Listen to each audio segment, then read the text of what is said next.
y'all, what's up? Chad Wright coming at you once again on the channel, Team Righteous, and we got the Cupcake back over here.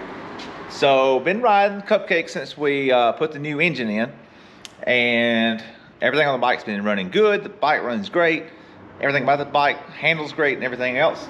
One issue I've ran into is whenever you're riding it, once you stop after it gets warmed up and everything, the clutch. So it's a hydraulic clutch. Unlike most bikes which have a cable clutch on them, or four-wheelers or anything else, the 0708 GSXR 1000 came with a hydraulic clutch on it, as well as the first, second, and third gen Hayabusas do. So whenever you get into that range, you don't have to deal with adjusting the clutch any at all. The clutch is pretty much adjusted basically with the stack height. And generally we don't mess with that at all. We just put in stock clutches. That way they're set up perfect, they're good. When they wear out, it'll let you know. And this is how it'll let you know is, one, is it'll start creeping. Whenever you got the clutch lever pulled in and it's in gear, it'll creep, or it'll be hard to put into neutral. Or it's another sign of aged fluid. So this fluid right here, you can actually look at the brake fluid over here on the other side. And if you notice there, it's crystal clean. So I think it was like 04 and up, or 03 and up GSXR 1000s, 04 and up GSXR 600s and 750s have all had recalls done on them. So I'm assuming this bike right here has had the recall done on it too. I believe the setup on it is the same as the ones that had the recall done. But anyways, so that's the reason why it's got really good clean brake fluid in it, because the recall has probably been done on it. Not so much on the clutch side. So the clutch side, I don't believe has ever been changed since the bike was bought brand new. And so that's what we're gonna do today. So I wanna be able to talk to y'all today basically about what you gotta do to clean the brake fluid, or well, not clean the brake fluid, flush the clutch fluid out of the clutch. And it's no different than doing the brakes. That's the reason why I said brakes, because I'm so used to doing brakes. But anyways, we're gonna flush this fluid out and put new fluid in, see if it solves our problems. All right, so as y'all can see a minute ago, we already had the lid off of here. So we got the lid off, but I didn't want to go any further because I was like, hey, it'd be a great time to do a video. So we got the lid off so we can keep adding new clean fluid back to it as we start bleeding this clutch system out. We've got a rag here to catch any brake fluid that comes out, because brake fluid is highly toxic and it will eat the paint right off of your paint. But to throw a tip in though, so if you're ever doing anything with brake fluid and you spill brake fluid on any part that's painted, you can easily get it off of there with just water. So a lot of times I'll keep a bottle of water next to me, and I'm probably fixing to go get one right now, just in case, but I always keep a bottle of water next to me. You can literally pour brake fluid onto paint and then pour a bottle of water on top of it, and it will not do anything at all. Whenever I was 16 years old, I was changing the brake fluid in my car, and I had left the brake fluid sitting in the driveway. Well, I had left and went to the store, and right after I got done with it, and I was out test driving it, and my mom's boyfriend at the time pulled up at the house, and whenever he did, he ran over the bottle and it sprayed brake fluid all over the side of her car. Like the entire bottle basically was under pressure and just shot out all over the side of the car. So my brother said, don't worry at all, just go get the water hose. And we go get the water hose and spray the entire side of the car down, and there was no paint peeling at all ever on the car. She had the car for like 8-10 years after that, but there still was no problem with it after that. So anyways, we're gonna get into this though, and I'm gonna show y'all what you gotta do to flush the clutch fluid on a 0708 GSXR 1000, or if you got any other bikes that have hydraulic clutches, it's gonna be the same procedure. All right, y'all, so here we go.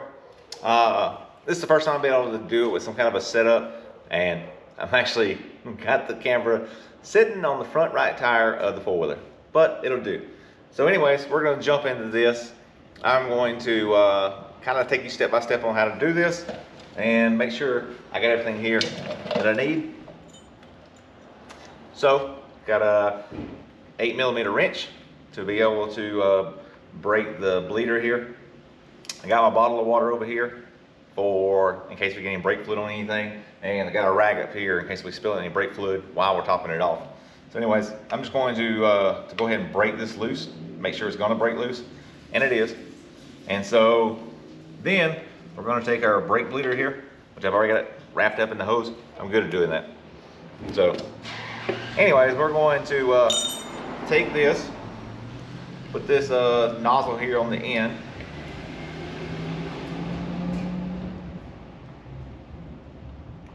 So once we got that on there, then we can take this here. This is our brake bleeder. So a lot of people will do it, or we're bleeding the clutch, but still. A lot of people do it the old-fashioned way, where you build up brake pressure or clutch pressure on this right here, which isn't gonna be much because it just kind of gives back. But you can still pump it up on the clutch side. It's just not the, it's not gonna be the same as the brakes. It's not gonna build up pressure like what the brake side does. But anyways, you can do it that way. It just takes a whole lot more work and a whole lot longer whenever you're trying to flush an entire system out. So instead of trying to get the air out, we're trying to flush the entire system out.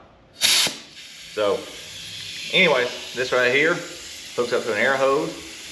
We got a compressor over there, so once it gets going, it'll probably be kind of loud in the video. But we're gonna get this right here. I'm gonna open this bleeder here up some more, and then I'm going to start bleeding this with here and flush it out. Oh yeah, you can also get like a little hand pump thing at Harbor Freight like this right here, but you have to constantly keep it pumped up, and it pulls vacuum on it too. It's all the same here does, it's pull vacuum.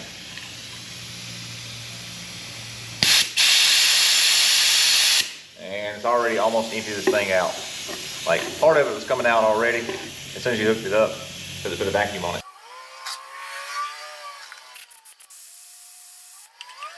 Just like that, all thing we're looking for here in this clear hose is for this nice, clean, clear fluid to start coming through it. Yeah, so right now the fluid's coming through it, starting to get a little cleaner. So I'm gonna fill it up, flush it one more time, and then I'm gonna top it back off and we'll be done.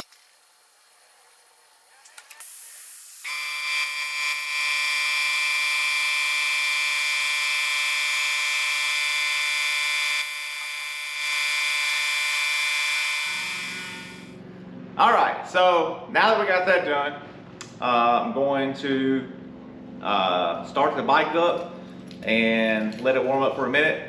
I'm going to then put it in gear and see if it feels normal, and then I'm going to go ride for a little bit, bring it back, and then whenever I stop again, I'll test it again and see if it has fixed the problem we had. If not, the next thing to do is to go into the clutches and see if we have worn out clutch disc and warp steels in the clutches. So hopefully we don't have to go into that, but if we do, we can show you how to do that too. All right, I'm going to take this thing over for a test ride.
All right, y'all, so we're back here after our ride, and as you can see, I give you the thumbs up. So rode around a little bit, put some heat in it, let the engine warm up and everything, put a few miles on it, and whenever I made it to where I was going to turn around at and come back, I checked it out there, made sure everything was good.